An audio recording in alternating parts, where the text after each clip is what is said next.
श्री स्वामी समर्थ मैत्रिणींनो, तुमचं माझ्या ज्योत्स्नास कुकिंग या चॅनलवर खूप खूप स्वागत आहे।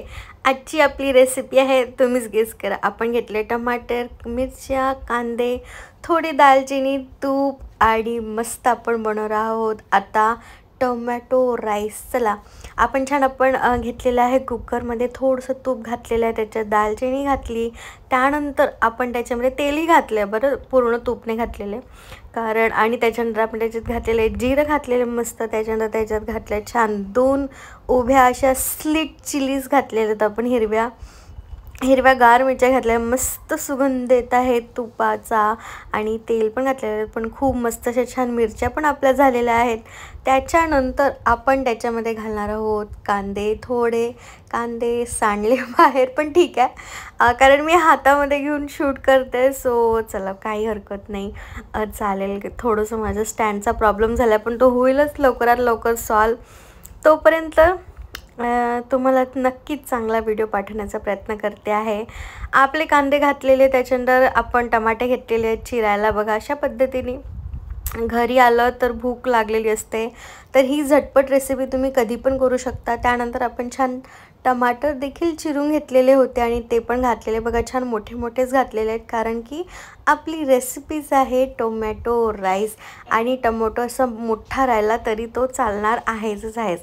बघा टमाटर घातले, त्याच्यानंतर आपण छान मस्त थोडंसं त्याच्यामध्ये इतकुसं घालूया मीठ, आणि छान आपण हे परतून घेणार आहोत। सोबत तुम्ही बाजूला बघितलंच असेल की पाणी गरम करायला ठेवलेलं आहे, आणि त्याच्यानंतर आपण छान टमाटरमध्ये आपण छान चमचा फिरून घेऊया, आणि हे टमाटे आपण छान थोडा वेळ झाकून ठेवूया, ते शिजायला हवे तोपर्यंत, त्यासाठी आपण छान हे झाकून ठेवणार आहोत, बघा अशा पद्धतीने। आणि टमाटे किती शिजत आहेत त्यावरच ही रेसिपी डिपेंड आहे। बघा आपण छान ठेवलेले आहेत टमाटर, आणि बघा अशा पद्धतीने मस्त झालेले आहे, शिजत आहेत। आणखी आपण 2 ते 3 मिनटं टमाटे छान शिजून घेऊया, आणि बघा अशा पद्धतीने पुन्हा आपण थोडं झाकण ठेवूया, आणि त्यानंतर बघा टमाटर किती छान दिसते आहेत, आणि मस्त असे लाल लाल टमाटरच घ्यायचे आहेत आपल्याला या टोमॅटो राईससाठी, म्हणजे भाताचा रंग देखील खूप छान येतो।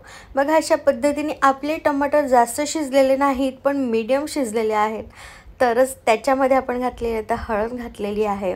त्यानंतर आपण भरपूर असं तिखट घालूया, आणि तिखट हे मीडियम तिखट आहे, तिखट म्हणजे आपलं लाल मिरची पावडर, त्यानंतर आपण थोडं रंगाचं पण लाल मिरची पावडर घालूया, आणि आपण त्याच्यामध्ये थोडंसं घालणार आहोत काळा मसाला किंवा गरम मसाला, हा घरचा मसाला आहे, मस्त आहे की नाही।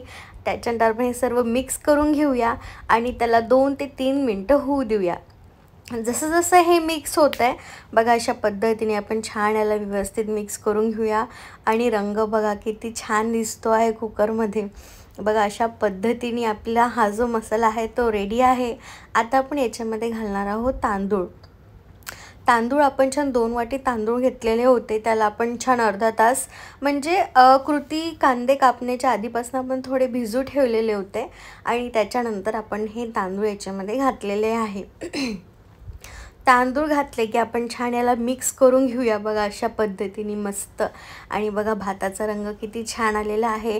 त्याच्यानंतर आपण याला गॅसवर ठेवूया, आणि याच्यातलं पूर्ण असा तांदूळ जो आहे तो छान असा कोरडा होऊ देणार आहोत, बघा अशा पद्धतीने। तांदळात थोडं पाणी होतंच ना, ते सर्व सुकू देऊया, आणि ते सुकलं, बघा छान तांदळातलं पाणी छान असं सुकलेलं आहे। त्याच्यानंतर आपण 2 वाट्या पाणी आपण ठेवलेलं होतं गरम करायला, आपण ते घातलेलं आहे।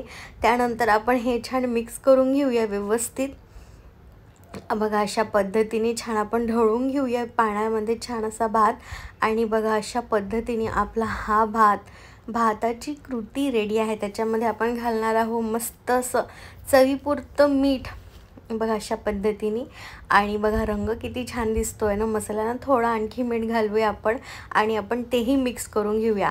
आणि जर तुम्हाला भात थोडा कोरडासर होत असेल तर मी तुम्हाला टिप सांगते, आपल्याला या भाताच्या वरनं बस 2 थेंब निंबाचे असे टाकायचे आहेत, म्हणजे जो भात आहे मस्त मोकळा होणार आहे।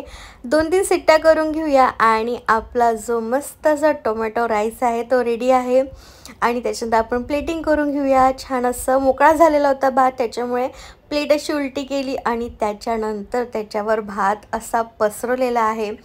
तुम्ही पण ही रेसिपी नक्की करून बघा आणि आवडली तर नक्कीच लाईक करा आणि तुम्ही पण ही रेसिपी नक्की करून बघा. झटपट होणारी आहे. ऑफिसवरून आल्यावर ही करणं खूप सोपी आहे, झटपट होणारी आहे आणि पोटभर देखील आहेत.